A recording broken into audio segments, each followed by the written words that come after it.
Hello everyone, I am Madhuri Sharma and welcome to my YouTube channel English mantra by Madhuri. आज के इस session में हम करने वाले हैं UP TGT PGT English literature में विलियम शेक्सपियर पार्ट 4। इससे पहले विलियम शेक्सपियर के ऊपर पार्ट 1, पार्ट 2, पार्ट 3 आ चुके हैं। अगर आपने नहीं देखे हैं तो जाकर ज़रूर देखिएगा, डिस्क्रिप्शन बॉक्स में उसका लिंक है, काफ़ी यूजफुल है। ओके, तो चलिए स्टार्ट करते हैं। क्वेश्चन नंबर 1 क्या कहता है? Yes, question number first is Venus and Adonis by Shakespeare was written in stanzas of। Venus and Adonis जो है शेक्सपियर की, वो इस कौन से स्टेंजाज में लिखी गई है? 4 लाइन्स स्टेंजाज में, 6 लाइन्स, 7 लाइन्स या फिर 9 lines.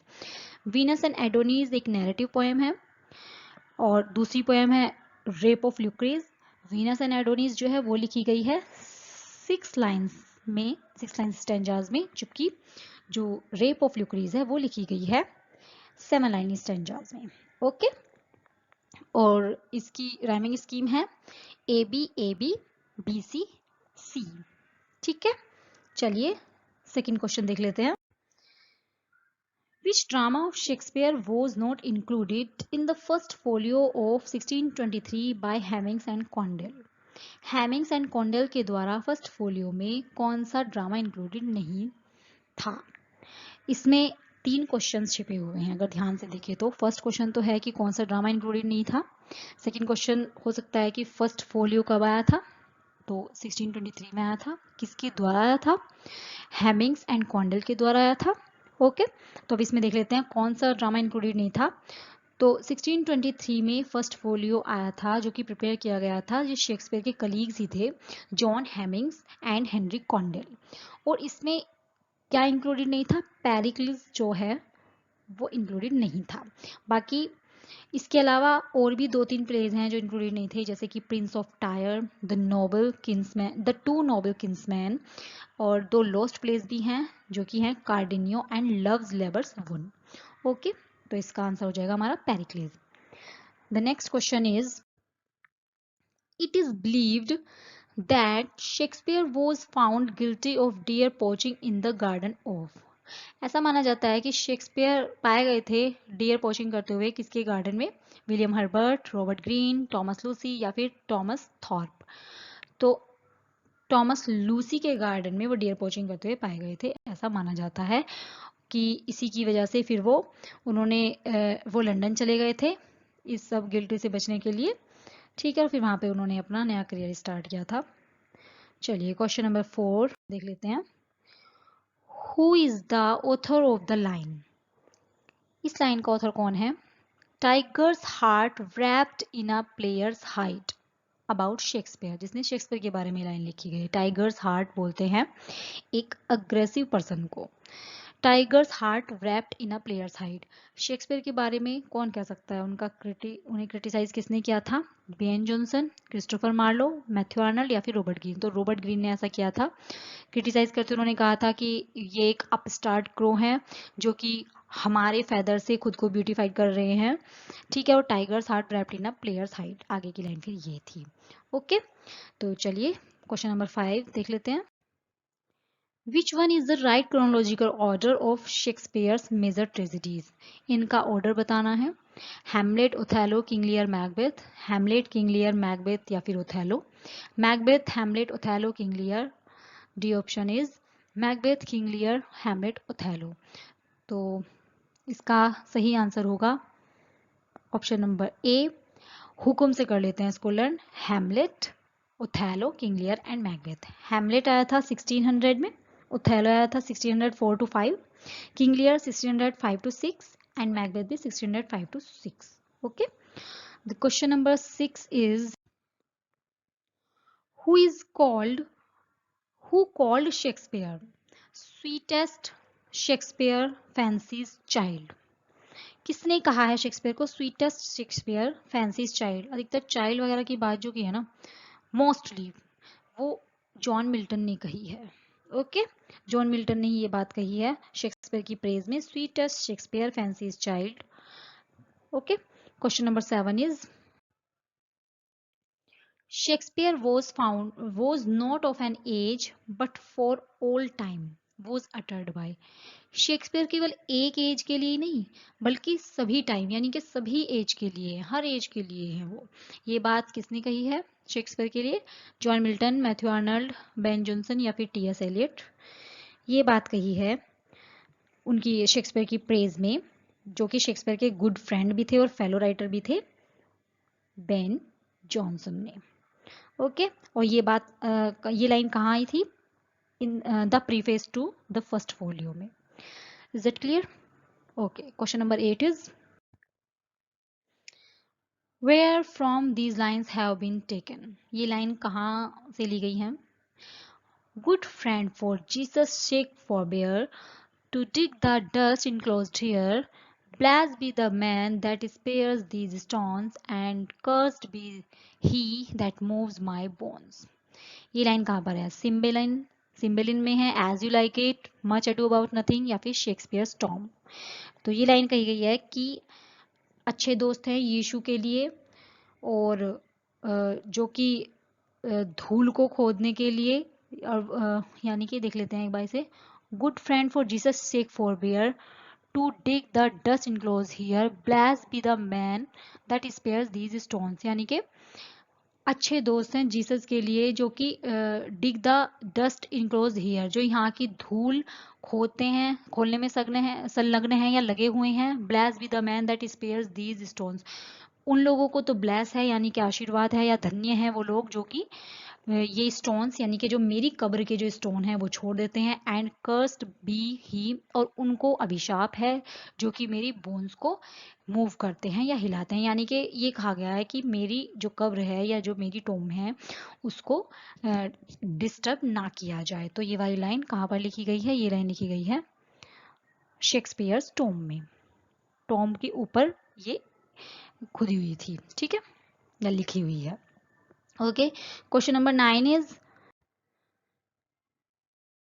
who expresses the common judgment of whom when he says, I don't remember that any book or person or event in my life ever made so great an impression upon me is the plays of Shakespeare। किसने ये बात कही है कि I don't remember, मुझे याद नहीं है कि कोई बुक, कोई पर्सन या फिर कोई इवेंट, किसी ने भी मेरी लाइफ को इतना मतलब ज़्यादा इम्प्रेस किया है या मेरे ऊपर इतना इम्प्रेशन डाला है जितना कि शेक्सपियर के प्लेज ने। तो ये किसने बात कही है?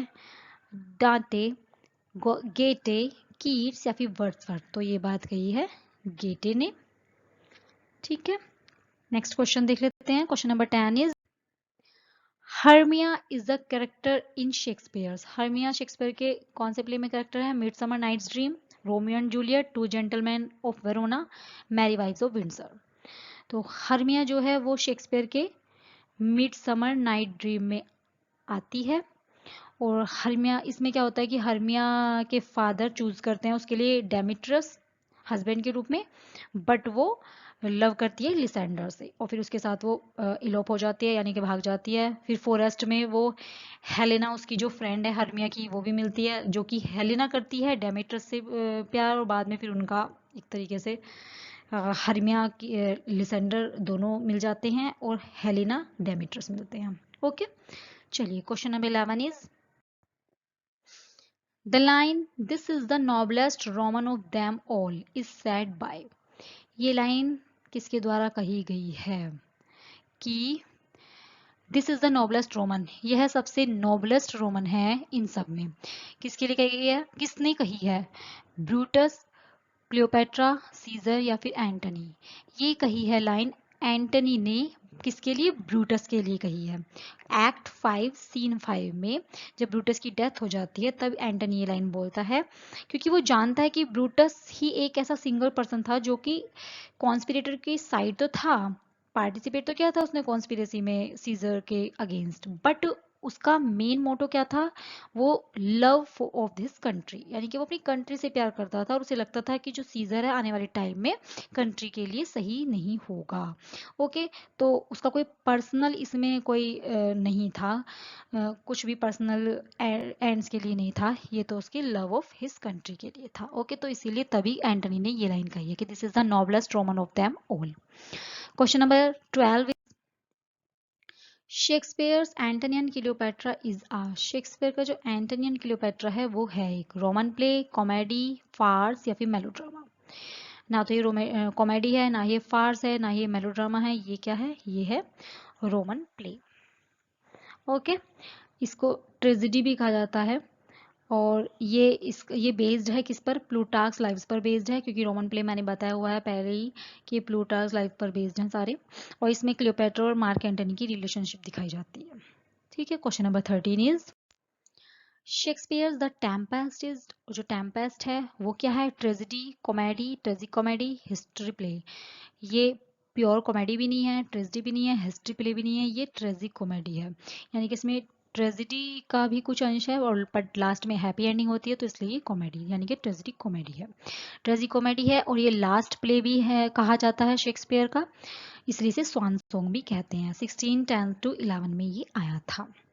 ओके, क्वेश्चन नंबर 14 इज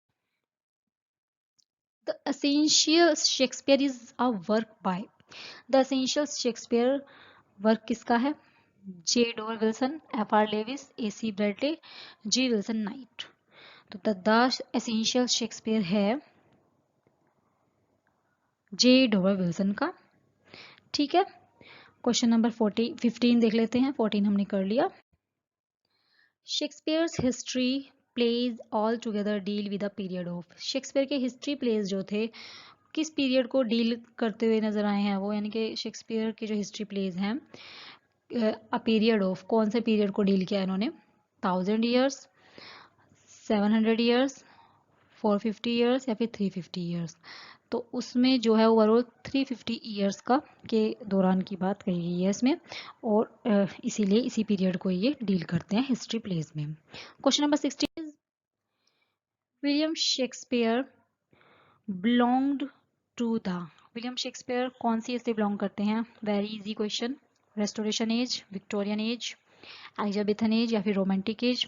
तो शेक्सपियर का टाइम क्या था, लाइफ स्पैन था इनका 1564 टू 1616, और एलिजाबेथन एज का क्या था 1550 टू 1620। तो ये एलिजाबेथन एज से ही बिलोंग करते हैं। 16 हो गया। क्वेश्चन नंबर 17 देख लेते हैं।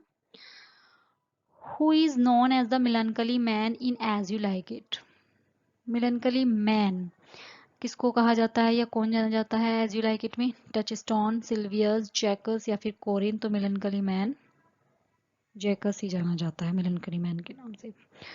17 हो गया है। क्वेश्चन नंबर 18 देखते हैं। Yes, which of the following is not a character in as you like it, as you like it में कौन सा करेक्टर नहीं है, रोजलिन, सीलिया, ओरलैंडो, पोर्शिया। तो रोजलिन, सीलिया, ओरलैंडो ये तीनों character as you like it में हैं, बट जो पोर्शिया है वो द मर्चेंट ऑफ वेनिस में है। ओके, तो इसका आंसर हो जाएगा हमारा option number D. Question number 19 देख लेते हैं। Fortinbras is a character in Shakespeare's, Fortinbras कहाँ आता है character, King Lear, Othello, Hamlet, Julius Caesar. Fortinbras आता है करेक्टर शेक्सपियर के हैमलेट में, जो कि क्या है प्रिंस ऑफ नॉर्वे है। क्वेश्चन नंबर 20 देख लेते हैं। Yes, king Lear had daughters, कितनी डॉटर्स हैं किंग लियर की, कितनी होती हैं 2, 3, 4, 5। So our answer is King Lear had 3 daughters named, कौन कौन से नाम थे उनके, Goneril, Regan and Cordelia. Okay, सो ये हमारे 20 क्वेश्चंस थे इस सेशन में जो कि कंप्लीट हो गए हैं। अगर आपको ये वीडियो अच्छी लगी है तो प्लीज़ लाइक कीजिए, अपने फ्रेंड्स को शेयर कीजिए और चैनल को अभी तक सब्सक्राइब नहीं किया है तो सब्सक्राइब कीजिए ताकि मुझे भी मोटिवेशन मिलता रहे। Thanks for watching, bye bye, take care.